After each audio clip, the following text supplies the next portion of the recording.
काही मुद्दे आणले जिल्हाध्यक्षाकडे नेले तर त्यांनी ते मांडले पाहिजे आणि तेवढ्याच ताकदीला मांडल्यावर तुमची लिडरशिप आपोआप वर येते. तुम्हाला ओळखायला लागतात, तालुक्यात ओळखायला लागतात आणि संघटनेत तुमचं स्थान मजबूत होतं.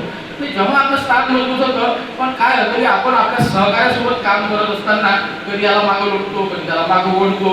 आता हे मागं ओढण्यासाठीच तो राजस कर्व आहे, तो जर समजला तर मग आपण त्या भूमिकेत जात नाही. परंतु तरी थोडक्यात नेक्स्ट घेऊन टाकू, फास्ट घेऊन टाकू. मला एक सांगा की याच्यामध्ये थोडंसं त्याच्यावर 2च मिनिटं घेणार आहे, जास्त घराकडे पण बोलतोय. जेव्हा ते झाड उचला लागते, ती समस्या आहे, त्या समस्या सोडवण्यासाठी कोण पुढाकार घेतला होता? कोणी घेतला? मुलांनी घेतला. पण तिथे बाकीचे लोक नव्हते का? त्यांनी काय घेतलं नाही? मग आता एखाद्या वेळेस जर एखादा झेंजी पुढे पुढाकार घेते, कारण घ्यायची संधी होती ना इतरांना, पण नाही घेतली. तशी आमच्याजवळ आहे, आमच्या संघटनेत पण आहे, आमच्याजवळ पण ते स्पार्क आहे, पण ते स्पार्किंग आम्ही वापरत नाही.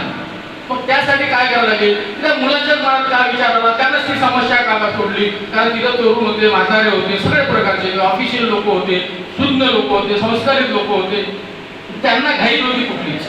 पण एक मुलगा आल्याबरोबर त्याला त्या समस्याला हात घातला, समस्या सोडवायला सुरुवात केली. त्याला माहीत होतं समस्या त्याच्या आवाक्याच्या बाहेरची आहे. होतं की नाही?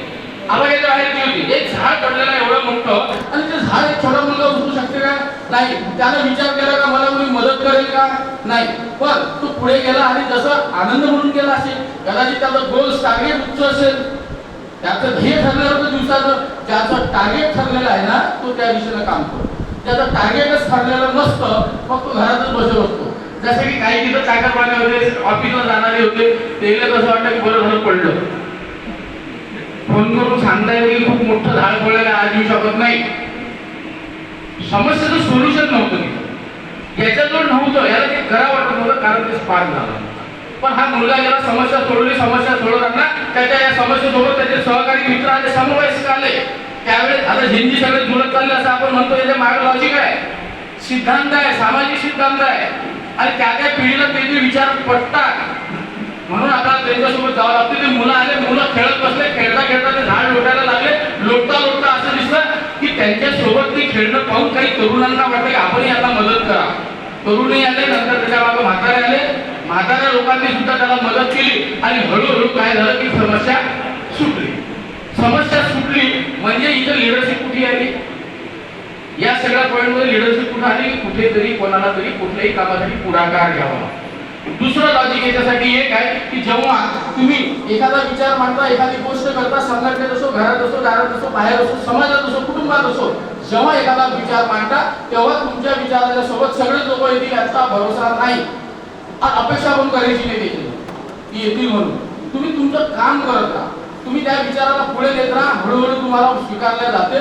म्हणून अशा प्रकारचा जो पहिला विचार मांडला जातो, जो विचार मांडतो त्याला राजस म्हणतो. 2.5% लोक तो विचार स्वीकारतात आणि मग त्याला प्रवर्तक म्हणतात. तो लीडर बनतो, पुढे तो स्पार्क होतो.